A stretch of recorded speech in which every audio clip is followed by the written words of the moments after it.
children? 6 and 8. Cool. So what are you teaching them about water, or what are they learning in school about water now? Well, I don't know what they're learning so much in school, but like I took my son to the nature center. Have you guys ever been to the nature center in Albuquerque? No. It's a nice place to go. But they have like, little dioramas and educational things. So we were down there and we were looking at the geology, and they talked about the water cycle and the various fish and the birds and stuff. And so I try to, talk to them about that. But taking them down the river, I try to get them outside. I mean, that's my goal. Really, my goal in life is to spend time outside with my family. Having them on the river. My daughter, and she's little for a 6-year-old, she's little.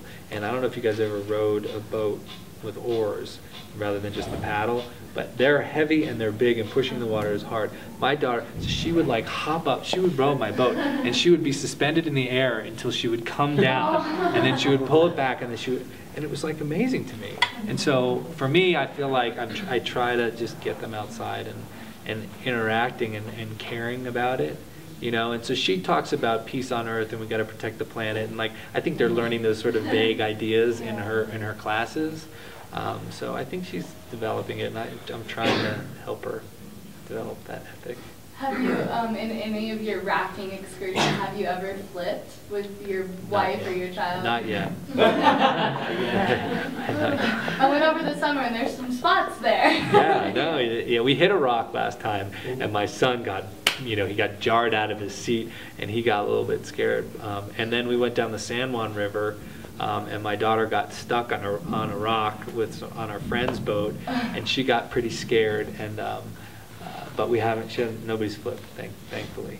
So, do you have a question? We've interviewed people who talk about getting their water rights taken from them, and also reapplying for water rights. And I heard you in your introduction talk about the application process of water rights. Can you go into depth of why you would give someone water rights, or why you would take water rights from someone?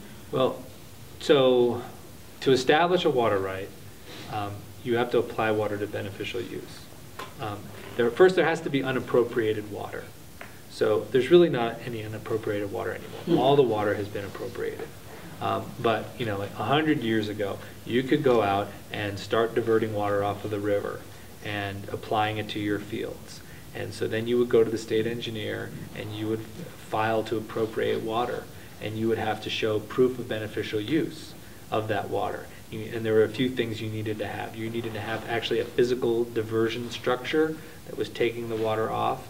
You needed to show that you were applying it to your fields and doing it consistently, and that it wasn't, and there's tons of case law about this, about somebody who was just receiving a passive benefit, water was just leaking onto their thing, and they were kind of growing grass, and they tried to say that that was a water right. No. It has to be the deliberate intention that you're trying to put that water to beneficial use, and you've taken concrete steps to do that. And that's how you would establish your water right. Okay? That's originally how they were established. Groundwater was similar. So you drill a well, and you would start using the water, and then you would let, groundwater was a little different because the state engineer doesn't have authority over the groundwater until he declares a groundwater basin. He has to actually make some declaration about that, and then he can administer water. So up until the time that the state engineer declared a basin, people could pump the hell out of the water as much as they wanted. And that actually caused a lot of the problems that we're in now. But then once it came under state engineer jurisdiction, any new people that wanted to divert groundwater had to apply with the state engineer. And then existing uses, if somebody wanted to sell their water right, even if it was established prior to when the state engineer had jurisdiction, if they wanted to sell it, or if they wanted to move it, they were using it at this well, and now they want to use it out of this well, or they're selling it to their farmer neighbor, and so the water is going to now get diverted out of their farmer neighbor's well, they would have to go through the state engineer's process. So that's how you would establish a water right. So now if you want a water right, you got to buy it. You got to go find somebody, you got to buy it from them. And then you apply with the state engineer to get it into your name, and if you're going to change the use, then you change the use through the state engineer. So that's how you establish a water right. How you lose a water right, well, is you could sell it, or you can forfeit it, or abandon it. But it is really hard to forfeit or abandon a water right. Forfeiture is a statutory thing. So the New Mexico legislature passed laws that talked about how you forfeit a water right. And if the state engineer thinks that you're forfeiting a water right, the state engineer has to send you a letter. You have 4 years notice to put that water to beneficial use after you've been told. And the state engineer never sends out letters, because if the state engineer did, then that would encourage people to use even more water than they're already using. So the state engineer doesn't really do that. Abandonment is a common law thing. There's no statute about it, but you can abandon a water right, and there are cases about that, and it's got to be like 10 years, and all, there has to be a lot of things that prove that you abandon your water right. So that's how you could lose a water right. So the situation with Agua Fria, I don't exactly know. It seems strange to me, how that all happened and what the nature of those people's water rights were, how they lost them. They basically, and state basically said that the villagers abandoned their water rights. Oh, really? It was an abandonment claim. But what had happened was it was taken from them and they couldn't use it.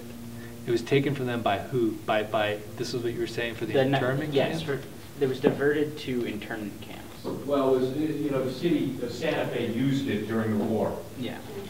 So, and the didn't village basically, it was a federal co-opted War Powers Act. Uh-huh. So they took it, they never gave it back. Yeah, and after the war ended, they didn't switch it back to where it needed to go. It stayed a municipal source. So then they claimed that they gave up those water rights for not using them, even though they weren't possibly able to be used. Wow, so it was almost like a condemnation kind of thing? Right, so the city basically, Agua Fria, the village got squeezed. Yeah. Right. Wow.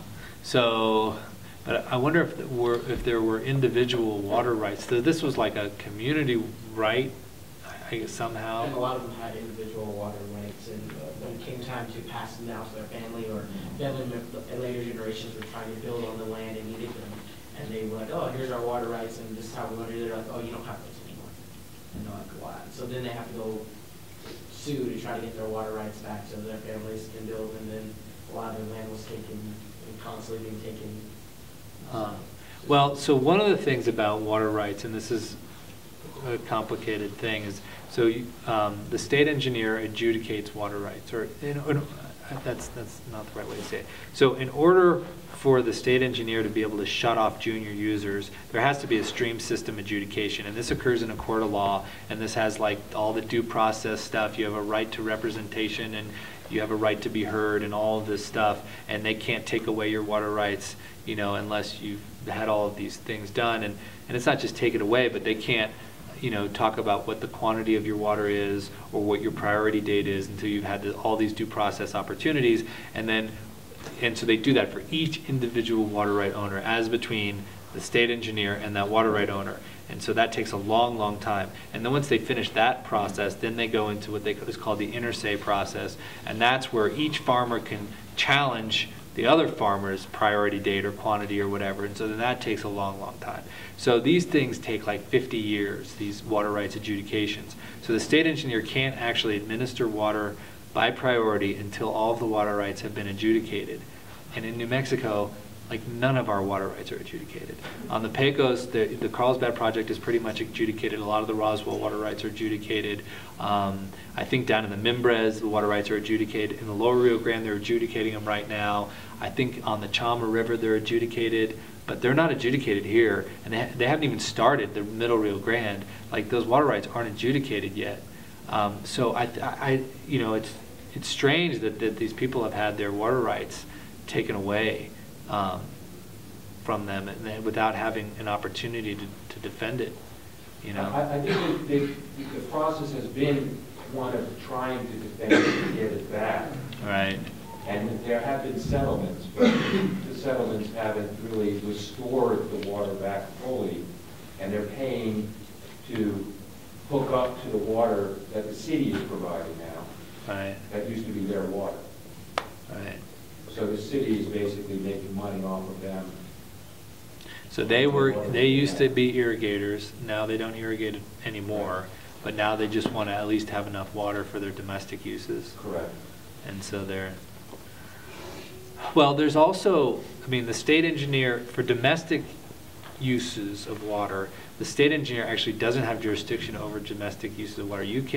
Anybody can drill a well for domestic purposes and get at least a half an acre foot of water for their domestic purposes. But it's expensive drilling the wells, operating the wells, and all Yeah, that and they're stuff. also talking about looking up sewer lines and Right, that kind of, $20,000, $30,000 to look up to the sewer. right. Because a lot of small villages have like mutual domestic wells, where they have a big well and they have this mutual domestic supplies people. But I don't know, groundwater, maybe it's hard to get water out of the ground over there, and so they want to rely mostly on surface supplies. I think so. And they have a Nisaikia that was full and it's dry now. Let's try that. And that could easily be had water sent to it, but they're just not getting their water. Yeah. So Sounds I have complicated. a general question. Sure. You talk about the sense that there needs to be greater collaboration. And yet, there is clearly part of the collaborators are these developers, because they represent big money and big power. Sure, yeah. So, and certainly you have a seeming opinion, if not disdain, for these developers. The question is, how do you get them to the table, and what do you want from them? That's a great question. And so land use planning really is, so this is part of the challenge or problem in New Mexico, is that there's a disconnect between water use and land use planning.